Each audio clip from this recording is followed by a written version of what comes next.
Di toko ayam goreng yang super sibuk, sepotong ayam tiba-tiba jatuh ke lantai. Seorang pekerja mengambilnya, lalu melepaskan masker wajahnya, meniupnya lalu memasukkan kembali ke nampan makanan. Kurir yang menunggu di luar melihatnya. Pekerja itu buru-buru mengantarnya. Kurir tidak bergerak sama sekali. Kamu harus mengganti ayam itu maka saya akan mengirimkannya. Tidak ada pilihan, pekerja itu harus menggantinya. Karena kurir ini menunda waktu pengiriman.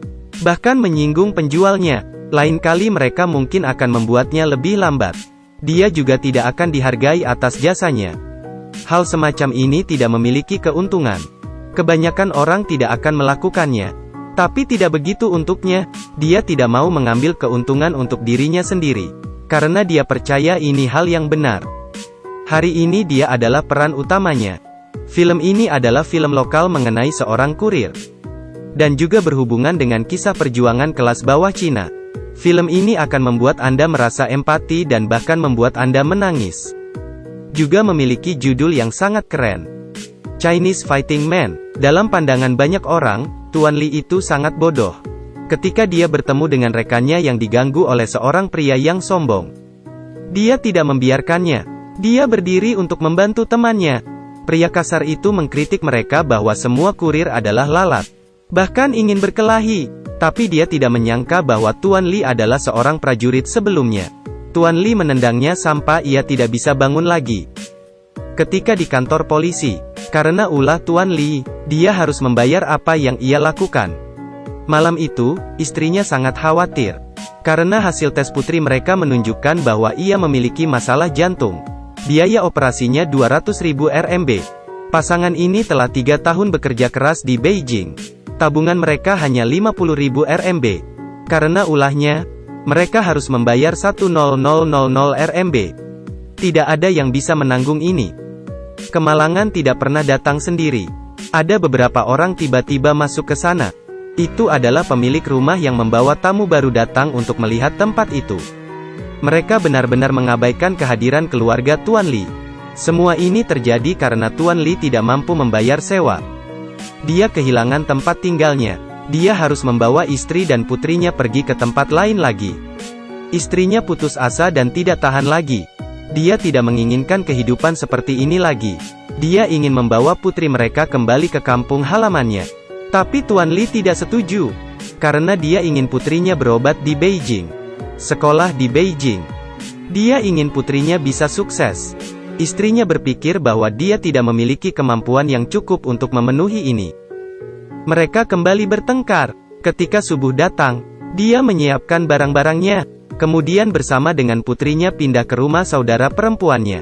Tuan Li tidak ada tempat tinggal. Dia menemukan sebuah tempat tua. Pemilik tempat ini tidak dapat melanjutkan bisnisnya dan pergi dari sana. Jadi Tuan Li membawa barang-barangnya. Untuk pindah ke sana, ia membereskan tempat tidurnya dan meletakkan lampu di atas meja. Menjadi rumah barunya. Tuan Li mulai melakukan pekerjaan paruh waktu. Di pagi hari dia melakukan pekerjaan sebagai kuris, di malam hari dia bekerja sebagai supir. Dia bekerja 16 jam sehari. Selama dia bisa mendapatkan 100.000 RMB sebulan. Saat dia dan istrinya kembali berkumpul, istrinya menyebutkan lagi rencananya untuk membawa putri mereka kembali ke kampung halaman. Karena saat dia tinggal di rumah kakaknya, kakak iparnya tidak senang dengan mereka. Suatu hari dia mendengar pertengkaran di antara mereka. Dia tidak ingin berbagi apartemen mereka. Dia harus pergi dari sana. Untungnya, temannya memperkenalkan sebuah tempat spa di Fosan. Dia menjadi staf pijat dengan gaji yang baik. Jadi dia ingin membawa putrinya kembali. Tuan Li tidak setuju. Kamu dapat pergi, tetapi putri kita harus tinggal di sini. Kemudian mereka berpisah dengan sedih. Di tengah malam, Tuan Li mendengar suara seorang pria mabuk di luar dan muntah. Bahkan buang air di pintu rumahnya. Dia sangat ingin keluar untuk menegurnya. Tapi sekarang dia memiliki tanggung jawab yang sangat besar. Dia tidak mau mengambil resiko.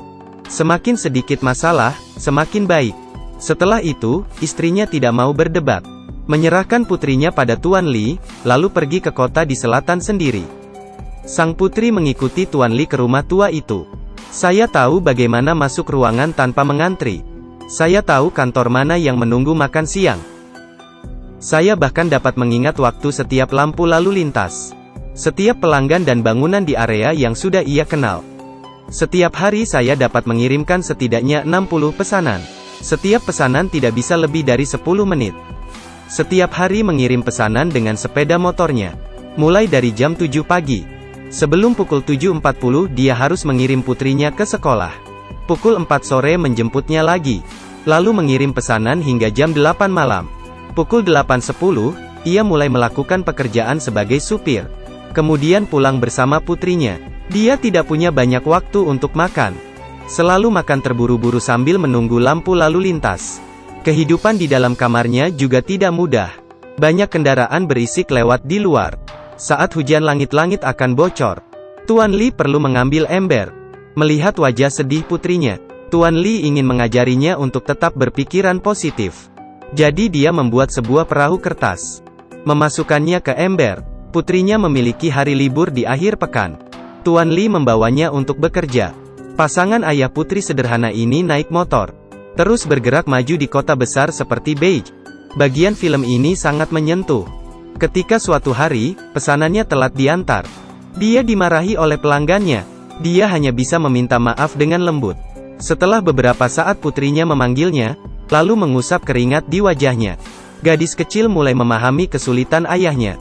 Tanpa sadar dia bisa memperhatikan orang lain. Melihat wajah putrinya yang lucu, Tuan Lee tahu bahwa dia harus terus bekerja.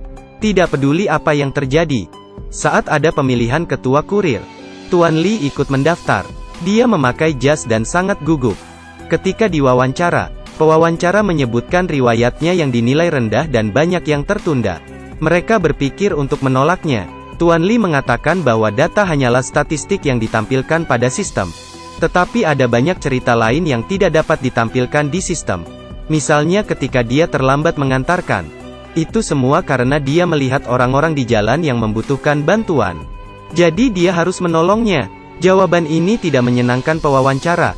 Karena mereka hanya peduli dengan data statistik. Malam hari, ia merasa sangat sedih. Putrinya bertanya apakah dia sangat lelah.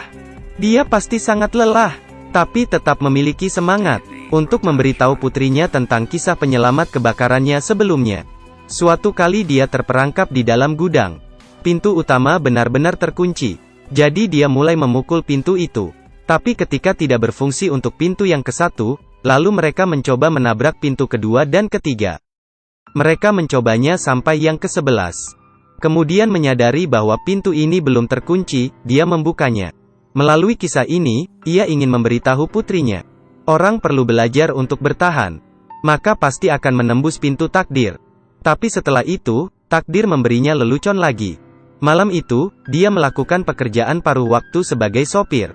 Melihat bahwa ada seorang pria berkelahi dengan seorang gadis. Tanpa ragu-ragu, Tuan Lee pergi untuk membantu gadis itu. Tapi karena tidak hati-hati, dia menabrak mobil lain. Dia tidak punya waktu untuk berpikir terlalu banyak. Bergegas maju untuk menghentikan kekerasan. Tapi dia tidak menduga, gadis yang baru saja dia selamatkan bertingkah seperti ini. "Kamu pergi sana, pergi." "Siapa kamu? Mengapa kamu memukulnya? Siapa kamu?" "Tapi dia memukulmu." "Itu adalah urusan saya, kenapa kamu ikut campur?" "Ini bukan urusanmu." Di belakangnya, pemilik mobil yang dia tabrak dan tamu yang dia antar. Semuanya membuat masalah. Mereka semua memarahinya. Ini membuat dia bingung. Dia tidak tahu harus berkata apa.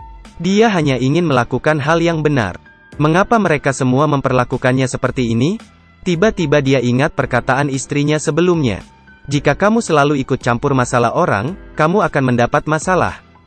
Dan keluargamu juga akan mendapat masalah. Saat semuanya sudah selesai, Tuan Lee menemukan bahwa tempat tinggal tua di mana dia dan putrinya tinggal juga dihancurkan. Dia kehilangan kesabarannya. "Siapa yang membiarkan kalian semua merobohkan rumahku? Siapa yang membiarkan kalian semua merobohkan rumahku?"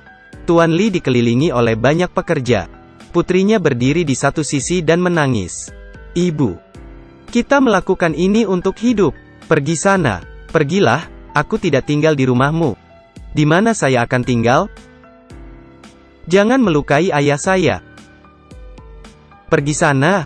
Pergi. Di mana kita akan tinggal? Dia terus bertanya di mana dia akan tinggal. Sampai pekerja mendorongnya pergi. Malam itu sangat berat. Tuan Li membawa putrinya mencari hotel kecil. Menunggu setelah putrinya jatuh tertidur. Dia mulai menghitung. Hari ini tindakannya yang berani menghabiskan biaya 30000 RMB.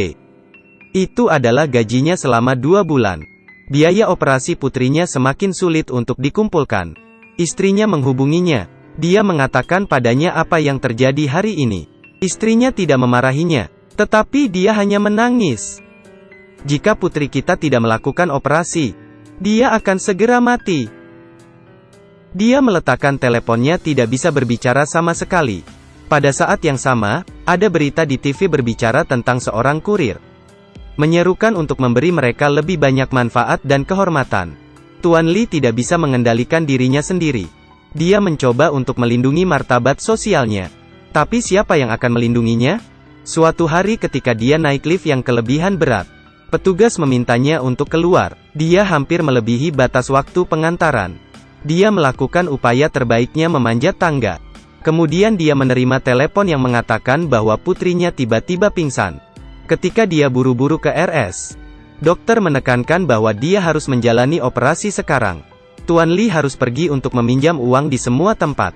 Tetapi ia juga tidak mungkin meminjam dalam jumlah besar. Kantornya juga memberinya peringatan. Jika ada lebih banyak keterlambatan saat pengiriman, mereka akan memecatnya. Dengan putus asa, Tuan Li dia mencari cara untuk menjual ginjal. Tapi tidak ada jalan, tidak ada harapan. Bagaimana untuk membereskan masalah ini? Kali ini ujian untuk Tuan Li telah sampai pada titik yang paling kritis. Suatu hari Tuan Li melihat seorang anak menggantung di luar gedung. Anak itu hampir jatuh, sangat mendesak. Apakah kali ini dia akan meninggalkannya? Tidak, dia tidak akan. Tanpa ragu-ragu, Tuan Li bergegas ke keramaian dan mengambil talinya.